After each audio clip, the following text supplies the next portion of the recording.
चार धाम यात्रा को लेकर मुख्यमंत्री पुष्कर सिंह धामी का ट्वीट, कहा पहले 5 दिनों में 11 लाख से अधिक श्रद्धालुओं ने करा रजिस्ट्रेशन। दूसरे पर्यटन स्थलों पर भी बड़ी संख्या में पहुंच रहे पर्यटक।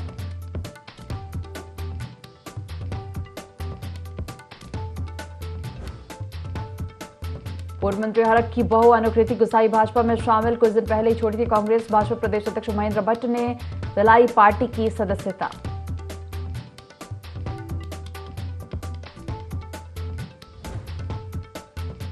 उत्तराखंड में अगले 48 घंटे बारिश का येलो अलर्ट। उत्तरकाशी, चमोली, रुद्रप्रयाग में बारिश की संभावना, मौसम विज्ञान केंद्र ने जारी किया अलर्ट।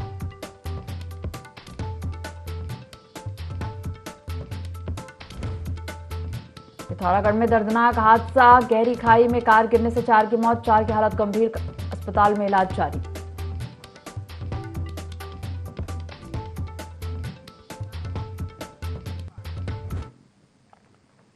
देवभूमि लाइव देख रहे हैं आप और मैं हूं आपके साथ दिव्या। बुलेटिन की शुरुआत करेंगे देहरादून से खबर के साथ। चार धाम यात्रा को लेकर मुख्यमंत्री पुष्कर सिंह धामी ने ट्वीट किया है। पहले 5 दिनों में 11 लाख से अधिक श्रद्धालुओं ने रजिस्ट्रेशन कराया। अन्य पर्यटन स्थलों में भी बड़ी संख्या में पर्यटक पहुंच रहे हैं। सुगम और सुरक्षित चार धाम यात्रा हमारा प्रयास, सीएम धामी का कहना है।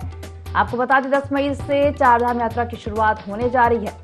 तो चार धाम यात्रा को लेकर मुख्यमंत्री पुष्कर सिंह धामी ने ट्वीट किया है। पहले 5 दिनों में 11 लाख से अधिक श्रद्धालुओं ने रजिस्ट्रेशन कराया।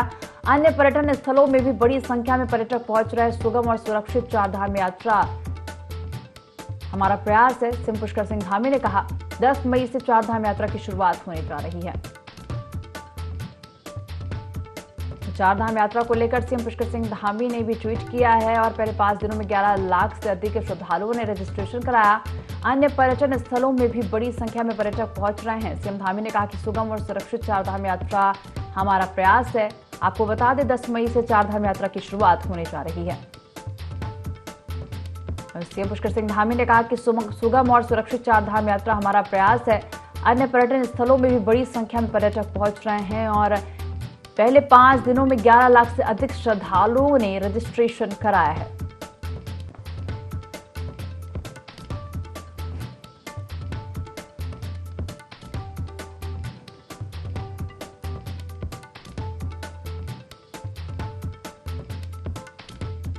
अन्य पर्यटन स्थलों में भी बड़ी संख्या में पर्यटक पहुंच रहे हैं। पहले 5 दिनों में 11 लाख से अधिक श्रद्धालुओं ने रजिस्ट्रेशन कराया है। सीएम पुष्कर सिंह धामी ने कहा कि सुगम और सुरक्षित चार धाम यात्रा हमारा प्रयास है।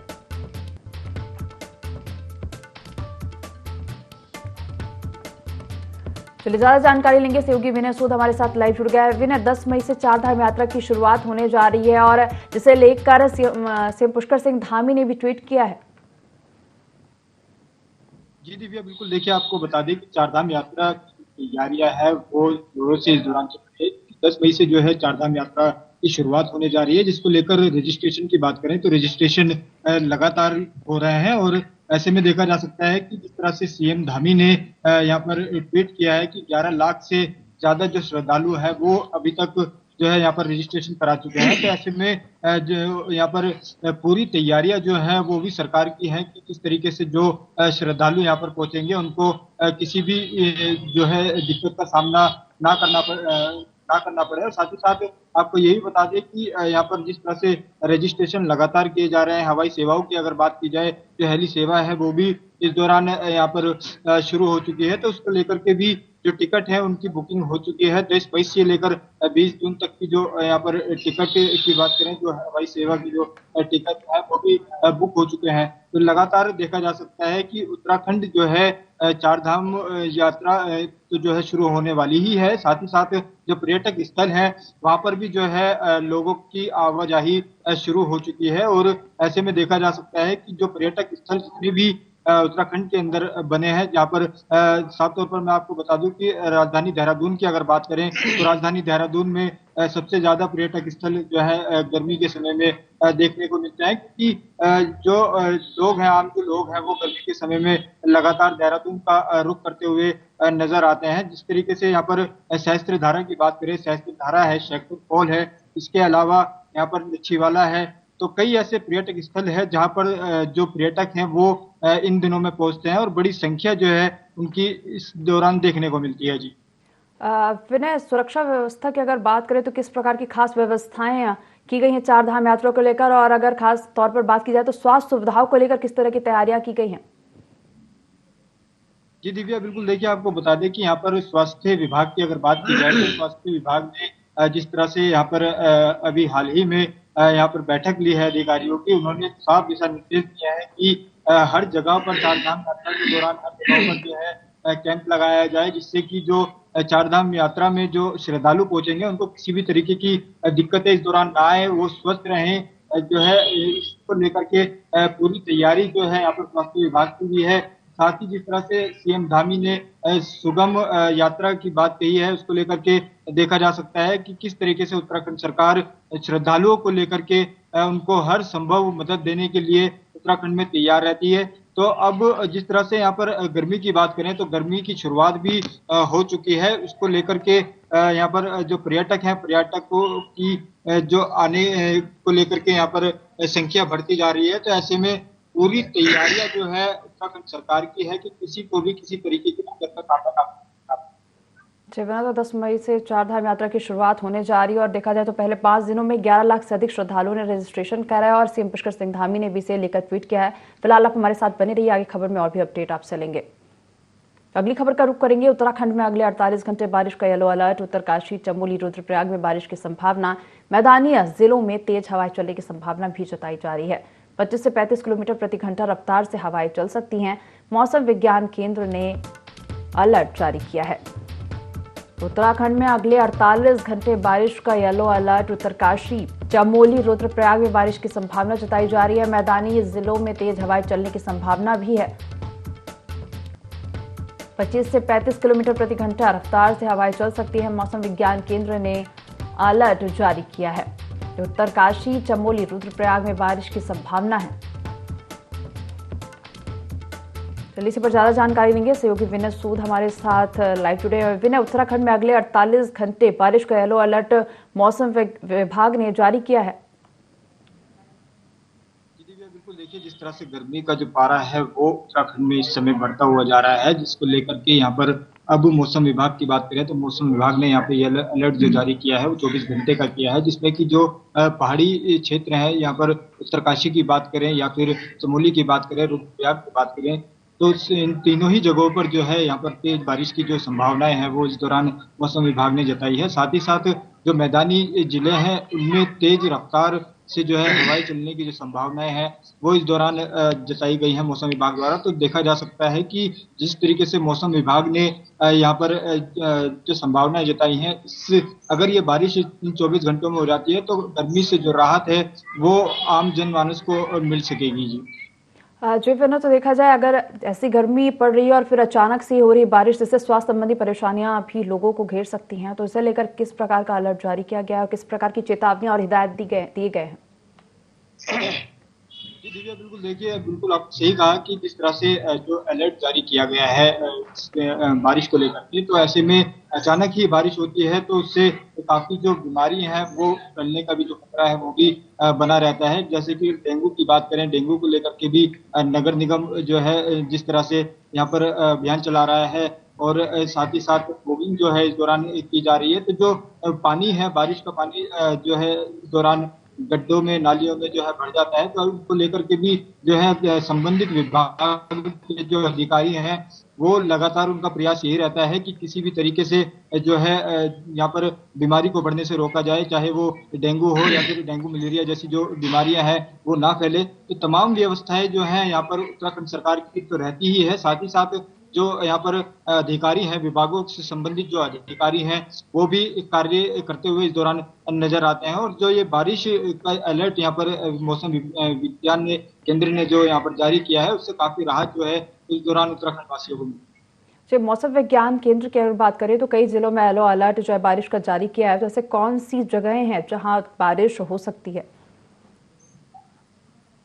जी बिल्कुल दिव्या, देखिए आपको बता दें कि जिस तरह से उत्तराखंड पहाड़ी क्षेत्र है, पहाड़ी क्षेत्रों में जो यहाँ पर बारिश होती है तो उससे काफी ठंडक जो है इस दौरान देखने को मिलती है। मैदानी जिलों में भी जो है उसका असर दिखाई देता है। तो अब यहाँ पर क्षेत्रों की अगर बात करें तो जो जिले हैं यहाँ पर उन उत्तरकाशी, चमोली और रुद्रप्रयाग, कई जगहों पर जो है तेज बारिश की संभावनाएं जो है इस दौरान मौसम विज्ञान केंद्र ने जताई है। साथ ही साथ जो मैदानी जिले हैं वहां पर भी जो है तेज हवाओं के साथ आंधी तूफान जैसी संभावनाएं जताई गई है। तो ऐसे में देखा जा सकता है कि जिस तरह से गर्मी का प्रकोप बढ़ता जा रहा है उससे बीमारियां भी जो है शुरू हो चुकी है। लोगों का जो स्वास्थ्य संबंधित जो दिक्कतें हैं वो भी इस दौरान अस्पतालों में देखने को मिली है।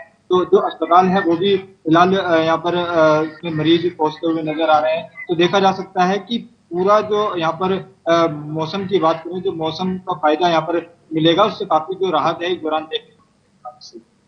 विनय, तो उत्तराखंड में अगले 48 घंटे बारिश का येलो अलर्ट जारी किया गया। उत्तरकाशी, चमोली और रुद्रप्रयाग में बारिश की संभावना जताई जा रही है। फिलहाल जुड़ने के लिए और तमाम जानकारी साझा करने के लिए धन्यवाद। खबरों में आगे बढ़ेंगे। हर साल की तरह इस साल भी जोशीमठ पैनखंडा क्षेत्र के सेलंग गांव में रामायण उत्सव का आयोजन किया गया। वर्ष के बैशाख महीने में ग्राम सेलंग की संयुक्त पंचायत इस मेले का आयोजन करती है। बैशाख महीने की संक्रांति से इस मेले की शुरुआत होती है और कई चरणों में भूमियाल देवता की पूजा और हर दिन चावल से बने भात का भोग लगाया जाता है, जिसमें गांव का प्रत्येक परिवार पूजा में सम्मिलित होता है। और अंततः इस मेले का समापन सांस्कृतिक विरासत रामायण के साथ होता है। रामायण मेले की तिथि ग्राम पंचायत की संयुक्त बैठक में निकाली जाती है।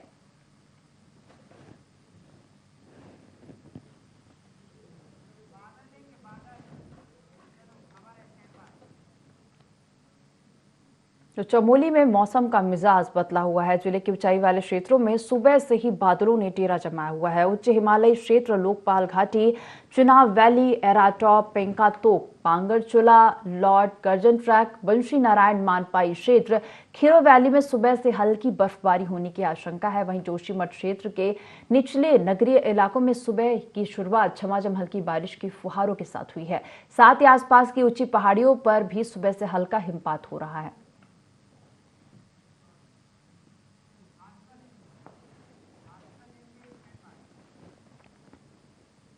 पिथौरागढ़ में शादी से वापस लौट रही गाड़ी अंडाली की गहरी खाई में गिरने से बड़ा हादसा हो गया। हादसे में गाड़ी सवार 4 लोगों की मौके पर ही मौत हो गई, जबकि 4 घायलों का जिला चिकित्सालय में भर्ती कराया गया है और जहां घायलों की हालत गंभीर बताई जा रही है।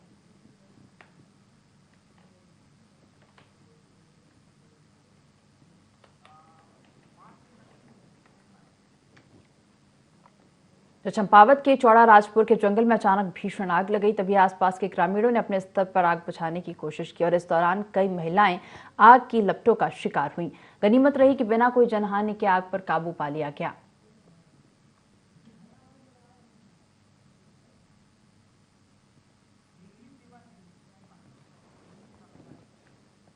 उत्तराखंड में 10 मई से शुरू होने जा रही चारधाम यात्रा के मद्देनजर केदारनाथ हेली सेवा की बुकिंग में जबरदस्त उत्साह नजर आया है।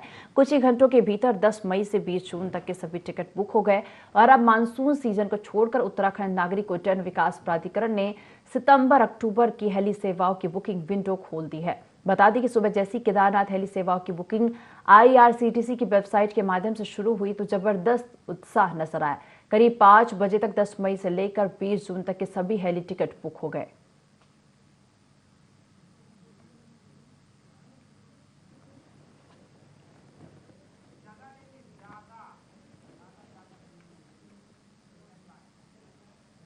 लोहाघाट के सामाजिक कार्यकर्ता मदन खोलिया ने जानकारी देते हुए बताया कि चंपावत जिले के बाराकोट ब्लॉक के प्रसिद्ध रामेश्वर घाट में पिछले 6 महीनों से 3 युवाओं की सरयू नदी में नहाने के दौरान डूबने से मौत हो गई। इससे पहले भी कई लोग अपनी जान इस घाट में गंवा चुके हैं।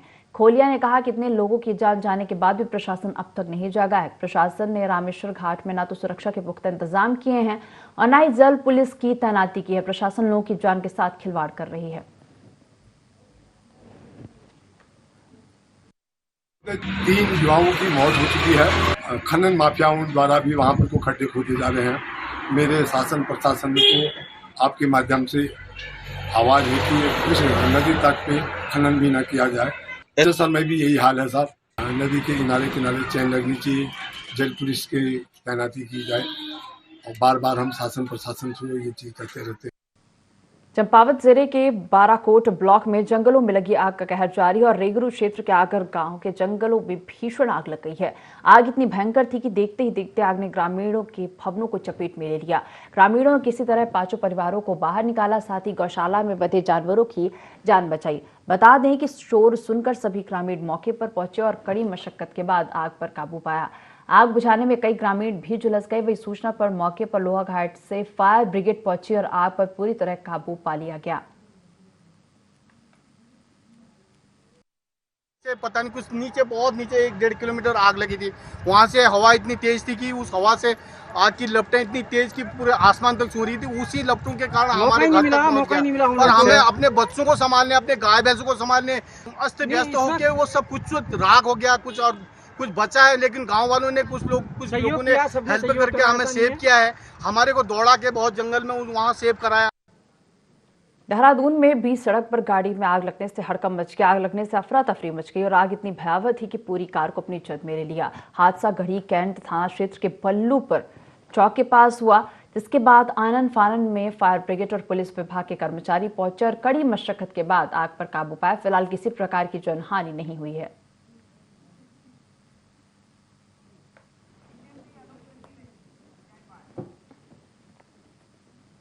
प्रदेश में बीजेपी का कुनबा लगातार बढ़ रहा है, जिसमें उत्तराखंड कांग्रेस के दिग्गज नेता हरक सिंह रावत की पुत्र वधू अनुकृति गुसाई ने भी भाजपा का दामन थाम लिया है। उन्होंने लोकसभा चुनाव से पहले कांग्रेस से इस्तीफा देकर भाजपा की सदस्यता ली है। भाजपा प्रदेश अध्यक्ष महेंद्र भट्ट ने कांग्रेस नेता अनुकृति गुसाई और उधम सिंह नगर से कांग्रेस की जिला पंचायत अध्यक्ष रेणु गंगवार के साथ सुरेश गंगवार को अंगवस्त्र पहनाकर पार्टी की सदस्यता दिलाई। और इस दौरान अनुकृति गुसाई ने कहा कि उन्होंने बीजेपी की रीति और नीति से प्रभावित होकर सदस्यता ली है। वहीं प्रदेश अध्यक्ष महेंद्र भट्ट ने कहा कि प्रदेश की जनता ने दिल खोलकर मोदी जी के पक्ष में मतदान किया है। जनता मोदी के नेतृत्व में विकसित भारत का निर्माण चाहती है। बता दें कि चुनाव प्रचार के दौरान अनुकृति ने प्रधानमंत्री नरेंद्र मोदी की नीतियों का समर्थन किया था।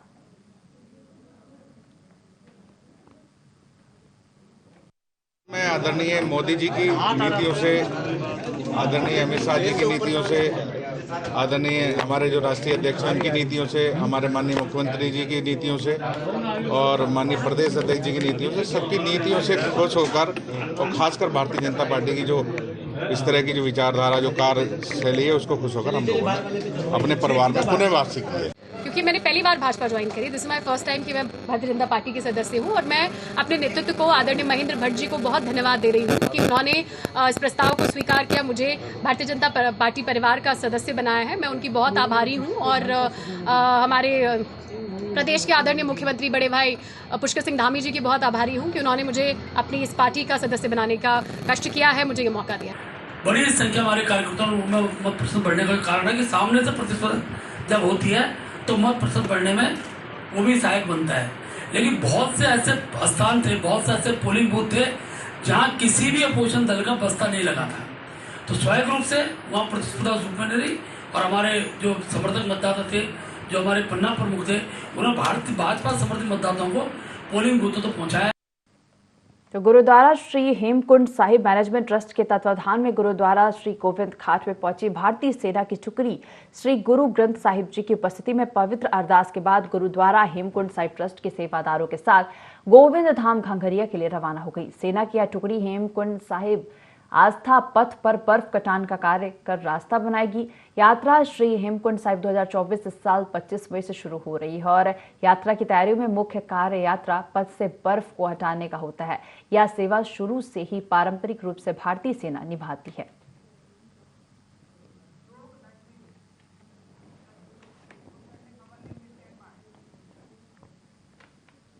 सचिवालय स्थित देहरादून स्थित मीडिया सेंटर में अपर मुख्य निर्वाचन अधिकारी विजय कुमार जोगदंडे ने प्रेस कॉन्फ्रेंस करते हुए उत्तराखंड में हुए मतदान प्रतिशत के आंकड़े जारी किए हैं।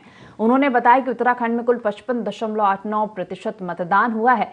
साथ ही प्रदेश की सभी 5 लोकसभा सीटों पर हुए मतदान प्रतिशत के भी आंकड़े जारी किए और बताया कि नैनीताल उधम सिंह लोकसभा सीट पर 61.35%, अल्मोड़ा में 46.94%, हरिद्वार में 63.5%, पौड़ी लोकसभा सीट पर 50.84% और टिहरी गढ़वाल में 52.57% मतदान हुआ है। और उन्होंने आगे बताया कि मतदान प्रतिशत में 1% तक बढ़ोतरी की संभावना है।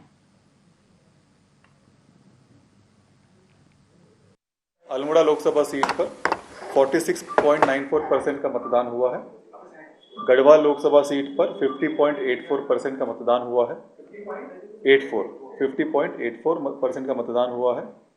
हरिद्वार लोकसभा सीट पर 63.5% का मतदान हुआ है। नैनीताल उधमसिंह सीट पर 61.35% का मतदान हुआ है और टिहरी गढ़वाल सीट पर 52.57% का मतदान हुआ है। संपूर्ण राज्य का जो एवरेज है वो 55 टिहरी लोकसभा सीट पर 52.57% हुआ है। 57 इसमें अभी भी 0.5 से लेके 1% तक का थोड़ा वेरिएशन आ सकती है। जहां जहां पे अभी चक्रता पुरोला जहां पर अभी ये डेटा फीडिंग चल रही होगी वहां का थोड़ा अंतर इसमें और संभव हो सकता है। ये मैं इसलिए बता रहा ताकि इसमें थोड़ा परिवर्तन की संभावना रहती है। तो लोकसभा चुनाव संपन्न होने के बाद प्रदेश के स्वास्थ्य मंत्री डॉक्टर धन सिंह रावत चारधाम यात्रा की तैयारियों में जुट गए, जिसे लेकर संबंधित जनपदों के मुख्य चिकित्साधिकारियों की श्रीनगर मेडिकल कॉलेज के सभागार में बैठक ली। मंत्री धन सिंह रावत ने अधिकारियों की यात्रा मार्गों पर स्वास्थ्य व्यवस्थाओं को चाक चौबंद करने के निर्देश दिए। साथ ही श्रीनगर और दून मेडिकल कॉलेज सहित एम्स ऋषिकेश को अलर्ट मोड पर रहने के निर्देश दिए, जिससे यात्रा के दौरान तीर्थयात्री और स्थानीय लोगों को कोई परेशानी न हो। देखिए, सबसे पहले तो मैं चुनाव आयोग का धन्यवाद देना चाहता हूं कि मैंने चुनाव आयोग से परमिशन ली थी कि हमारे यहाँ चारधाम यात्रा बहुत जल्दी शुरू होने वाली है और हमको चारधाम यात्रा के तहत विभागीय समीक्षा बैठक करनी है, क्योंकि लाखों तीर्थयात्री हमारे प्रदेश में आते हैं। और आज चुनाव आयोग की परमिशन के बाद मैंने सभी सीएमओ की एक बैठक ली है। उसमें महानिदेशालय के भी लोग वर्चुअली जुड़े थे, यहाँ मेडिकल कॉलेज के लोग भी सब जुड़े थे। मसूरी विधायक और कैबिनेट मंत्री गणेश जोशी ने मसूरी के होटल के सभागार में पत्रकार वार्ता आयोजित कर उत्तराखंड की 5 लोकसभा सीटों में भाजपा प्रत्याशियों की जीत का दावा किया। पत्रकारों से बातचीत करते हुए कैबिनेट मंत्री गणेश जोशी ने कहा कि मत प्रतिशत कम होना लोकतंत्र के लिए शुभ संकेत नहीं है और छुट्टी होने के कारण कम संख्या में लोग मतदान करने के लिए आए। उन्होंने कहा कि उसके बावजूद भी भारतीय जनता पार्टी को अधिक संख्या में लोगों ने वोट दिया है और उन्हें उम्मीद है कि उत्तराखंड की 5 लोकसभा सीटों पर भाजपा का परचम लहराएगा। मतदान के बहिष्कार को लेकर पूछे गए सवाल के जवाब में उन्होंने कहा कि सड़क बनाने की प्रक्रिया में थोड़ा समय लगता है और इन लोगों ने इसका बहिष्कार किया है और उन्होंने लोकतंत्र का अपमान किया है।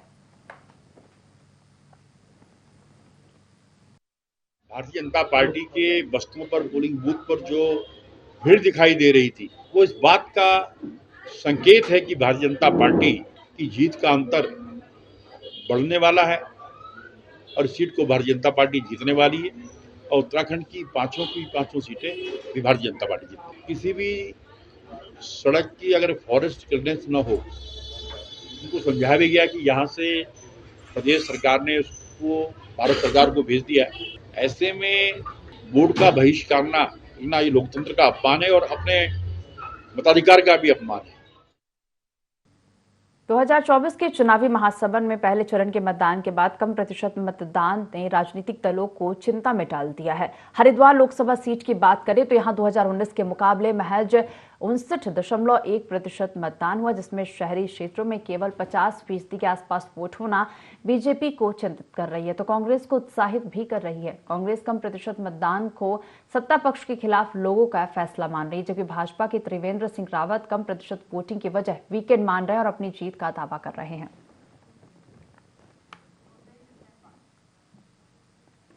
इस बुलेटिन में फिलहाल इतना ही। आप देखते रहिए INE 24। नमस्कार।